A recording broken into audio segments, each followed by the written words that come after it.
E aí, primeiro C, primeiro D, tranquilo com vocês? Professor Franklin aqui para fazer a correção da primeira atividade, a APC número 1, sobre as ligações químicas. Se você fez e entregou, vamos ver se você acertou. Se você não fez, acompanhe a correção. É necessário aprender este conteúdo porque já tem avaliação, não é verdade? Então, tá pronto? Apertem os cintos e vamos nessa. Questão de número 1. O que é necessário para a formação dos compostos que existem na natureza? Então vamos lá. O que é necessário, Franklin? A afinidade entre os átomos. Se não tiver afinidade entre os átomos, não há formação de compostos. É por isso que existem elementos chamados de gases nobres. Lá na tabela periódica tem gases nobres. Lá no finalzinho, coluna 18, esses elementos são estáveis quimicamente. Os demais necessitam estabilizar-se. Então, eles vão se ligar entre si. Então, o que é necessário? Que eles tenham afinidade entre si para encontrar esta estabilidade química. Legal? Questão de número 2. O que é ligação química e para que serve? A ligação química é o compartilhamento ou a transferência de elétrons entre os átomos e serve para quê? Para promover a estabilidade química dos elementos. Então, isto é ligação química. O uso dos elétrons de valência para dividir ou para doar e receber. Para quê? Para que, no final, os átomos dos elementos sejam estáveis eletronicamente. Questão de número 3. Quais os tipos de elementos que são necessários para formar os compostos iônicos? Então, os compostos iônicos, eles são formados por metais e ametais, que fazem a transferência de elétrons entre si, metais e hidrogênio.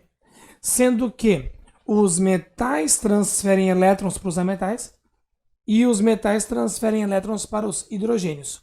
Então, isso que é necessário para ter um composto iônico. A formação de um cátion e de um ânion. O cátion por parte dos metais e os ânions por parte dos ametais e o hidrogênio. Quais as características dos compostos iônicos e o que justifica tais características? Eles são sólidos à temperatura ambiente. Os compostos iônicos têm altos pontos de fusão e de ebulição. Os compostos iônicos não conduzem eletricidade no estado sólido. Ora, eles conduzem eletricidade quando estão fundidos, ou seja, derretidos, ou dissolvidos, estão em solução, por causa da presença de íons livres. E eles são, portanto, eletrólitos, por causa de liberação de íons quando está dissolvido em solução. E por que os compostos iônicos têm essas características? Devido à forte atração eletrostática entre o cátion e ânion. Cátion e ânion fortemente atraídos, formando a rede cristalina no estado sólido. E os íons da transferência, portanto, estão presos ali, nesta rede cristalina, sendo, portanto, sólidos de altos pontos de fusão e ebulição. E esses íons, quando dissolvidos, eles se separam. Então, estão livres, conduzem corrente elétrica quando estão nessa situação. Tudo isso devido a esta polarização, essa forte atração eletrostática entre os átomos da ligação. Questão de número 5. 3 substâncias, 1, 2 e 3, foram caracterizadas experimentalmente de modo a obter duas importantes propriedades: ponto de fusão e condutividade elétrica. Então, olha só, substância de número 1, o seu ponto de fusão, 801 graus Celsius, e a sua condutividade elétrica. No estado sólido, não. No estado líquido, sim. Tá bom. Composto de número 2, temperatura de fusão, ou ponto de fusão, menos 56,57 graus Celsius. Então, é um baixo ponto de fusão, certo? E aí ele fala aqui, no estado sólido, não. E no estado líquido também não conduz. Composto 3, temperatura de fusão de 1.538 graus Celsius. Quanto à sua condutividade, no estado sólido, sim, conduz. No estado líquido, sim, também. Então, a partir dessas informações, pode-se concluir que as substâncias 1, 2 e 3, respectivamente, são formadas por que tipo de ligações?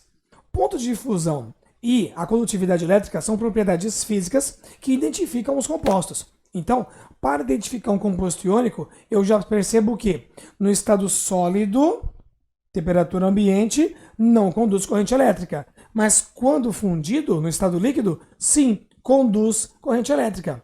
E tem altos pontos de fusão e ebulição. Então, é só procurar aí quem tem um alto ponto de fusão que não conduz no estado sólido e que conduz no estado líquido. Qual que é? Olha só, 801 graus Celsius, que não conduz no estado sólido, mas conduz no estado líquido. Então, o composto 1 é um composto iônico. O composto 3, vamos lá para o composto 3, ó. Altos pontos de fusão, que conduz eletricidade no estado líquido e no estado sólido. Que tipo de material que conduz corrente elétrica no estado sólido, que é condutor? Um metal. Altos pontos de fusão, características de metais, e conduz corrente elétrica no estado sólido e, obviamente, no estado líquido. Então, o composto 1 é iônico, o composto 3 ele é metálico, e o composto 2, baixos pontos de fusão. Não conduz no estado sólido nem no líquido, característica de compostos moleculares. Então, tem ligação molecular. Composto molecular não é um condutor de eletricidade.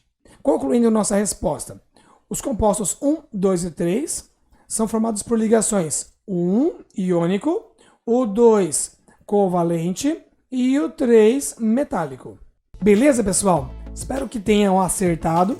Se não fez o exercício, espero que tenham aprendido como é que se faz, ligado os pontos das informações. Qualquer coisa, volta na videoaula, reveja a explicação e perceba que no exercício nós temos aí, ó, identificação com aquilo que foi ensinado. Legal? Então, no mais, um beijo muito grande, fique com Deus, continue assistindo as aulas e fazendo os exercícios. A gente se vê na próxima correção. Um abraço, gente!